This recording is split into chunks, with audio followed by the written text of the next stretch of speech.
Bus பிடிக்கிறதுக்காக குடு குடு குடுன்னு ஓடிக்கிட்டே இருக்கான். இதையும் தரன்னு இழுத்துக்கிட்டும் போயிட்டு இருக்கான். என்னடா அப்படின்னு பார்த்தா அவனோட பேக். சரி அப்படியே பஸ்ல ஏறி உட்காந்துட்டோண்டா அப்படின்னு உட்காந்துட்டு இருக்கான். ஆனா அந்த பேக் இவனை டார்ச்சர் பண்ணிட்டே வருது. சரி பஸ் விட்டு இறங்கி ட்ரெயின் பிடிப்போண்டா அப்படின்னு குடு குடு குடுன்னு ஓடுறாங்க. ஒரு கட்டத்துல ட்ரெயின்குள்ளே ஏறிடுறாங்க. ஆனா பேக் வர மாட்டேங்குது. டேய் வாடா உள்ள அப்படின்னு இழுத்து பாக்குறாங்க. அதை வச்சாவது எம்பி எடுப்பேன்டா அப்படின்னு டபக்குன்னு இழுக்கிறாங்க. உள்ள வந்துருது. அடுத்து இன்னொரு ட்ரெயினை பிடிக்கிறோம்டா அப்படின்னு கடன்னு ஓடிட்டு இருக்காங்க. ஆனா அந்த பேக் வரவே மாட்டேங்குது. டேய் கொஞ்சமா சப்போர்ட் பண்றா அப்படின்னு அதோட ஸ்க்ரோல் இருக்குல்லையா, அது இழுன்னு இழுக்கிறாங்க. டொயின்னு மூஞ்சில வந்து அடிச்சிடுது. இதை பார்த்தோன்னே செம்மையா கடுப்பா எப்படி தூக்கி எரிஞ்சிடுறாங்க.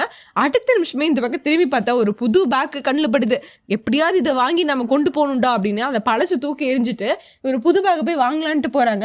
ஆனா அது வாங்கும்போது இவருக்கு மலரும் நினைவுகள் ஞாபகம் வருது. இல்ல எனக்கு வேண்டாம், எனக்கு இவனே போதும் அப்படின்னு அந்த பேக்கே அவர் தூக்கிட்டு போயிடுறாரு. இவனுக்கு நிறைய ப்ராப்ளம் தரான்டா, ஆனா எனக்கு இவன் தாண்டா வேணும் அப்படின்னு யாராவது இருக்காங்களா அப்படின்னு கமெண்ட் பண்ணுங்க. நெக்ஸ்ட் சந்திப்போம்.